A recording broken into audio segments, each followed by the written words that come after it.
latest from the Middle East. But that's it from today's Verified Live. Thanks for watching. See you tomorrow. Bye-bye.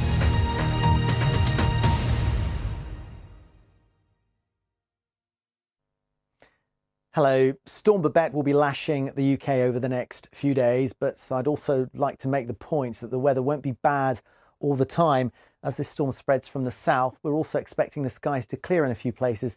Sunny spells and mild weather can be expected too. But let's focus on the rain. The biggest problem from this storm, a rare red warning in force Thursday into Friday for specifically Angus and southern parts of Aberdeenshire, and the Met Office warns of even danger to life.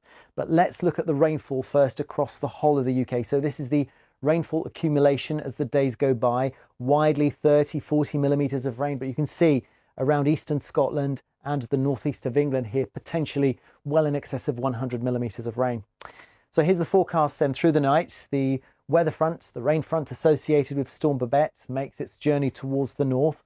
After a soaking evening across southern parts of the UK, actually the skies may clear for a time through the early hours before further showers return. It's going to be relatively mild, around 15 degrees in the south, 10 degrees in the north with the clearer skies, where the weather will have been relatively clear until then. Now, through the course of Thursday, that rain really starts to turn very persistent across eastern Scotland. It's the east-southeasterly gale that develops, even severe gale, and will keep pushing the rain clouds towards eastern parts of Scotland like a conveyor belt. So the rain will be falling in the same place all the time. So here's the amber warning, because there are other warnings in force as well for other parts of Scotland. In the north across the Highlands, we could have 100 millimetres of rain or so. This overlapping red warning is for the severe gale on the coast of eastern Scotland, gusts of around 70 miles an hour.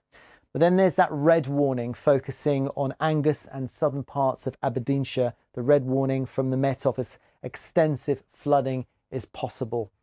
So here's the forecast then for Friday. Still that easterly wind pushing in the rain clouds, but notice that the concentration of heavier rain will now be across more central, southeastern and southern parts of England, and actually across the north and the east of Scotland. That rain should start to ease, but it may return by the time we get to Saturday. Take care.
At 6, President Biden says it appears Israel was not behind the deadly blast at a hospital in Gaza.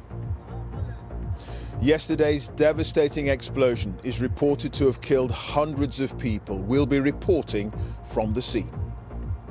People are still in panic. People are still trying to understand what's happening. Joe Biden backed Israel's defiance that it wasn't responsible after crucial talks with Prime Minister Netanyahu.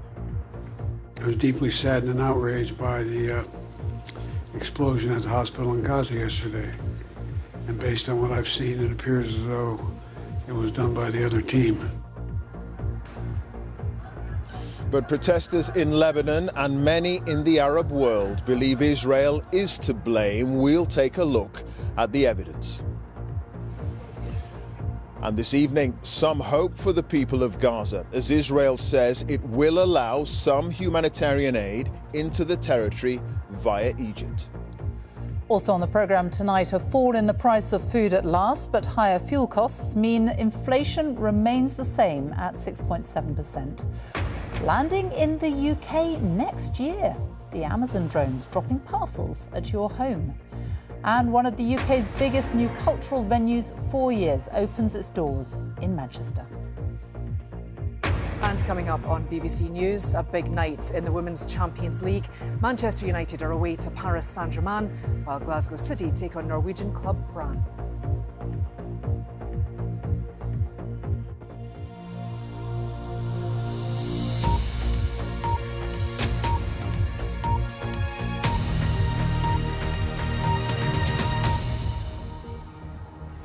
Good evening to you. We're live in Jerusalem on a day of diplomacy, with Joe Biden coming to Tel Aviv to try to get some kind of aid corridor established for the people of Gaza. He's also been talking about the situation concerning that horrific blast yesterday in the territory, in which it's believed hundreds of people may have died during a blast at a hospital. We're going to get more from Jeremy Bowen on President Biden's visit in a few moments, but first we're going to get